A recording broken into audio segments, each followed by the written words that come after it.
E. P. Thompson, The Making of the English Working Class. The history of reform agitation between 1792 and 1796 was, in general terms, the story of the simultaneous default of the middle-class reformers and the rapid leftwards movement of the plebeian radicals.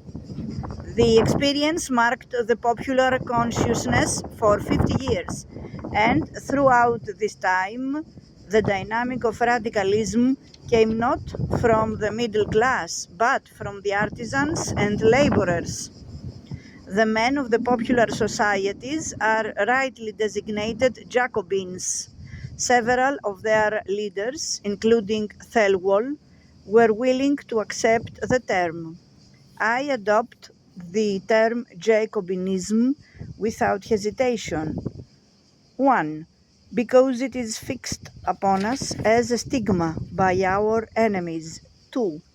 Because though I abhor the sanguinary ferocity of the late Jacobins in France, yet their principles are the most consonant with my ideas of reason and the nature of man, of any that I have met with.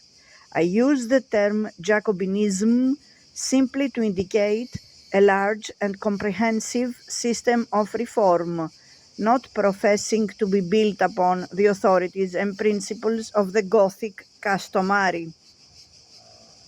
J. Thelwall, Rights of Nature, 1796. The particular quality of their Jacobinism is to be felt in their emphasis on égalité. Equality is too negative a term in its usual English connotations for the sharp positive doctrines as to the erasure of all distinctions of status which informed their proceedings. The working class movement of later years was to continue and enrich the traditions of fraternity and liberty. But the very existence of its organizations and the protection of its funds required the fostering of a cadre of experienced officials, as well as a certain deference or exaggerated loyalty towards its leadership, which proved to be a source of bureaucratic forms and controls. The English Jacobins of the 1790s initiated quite different traditions.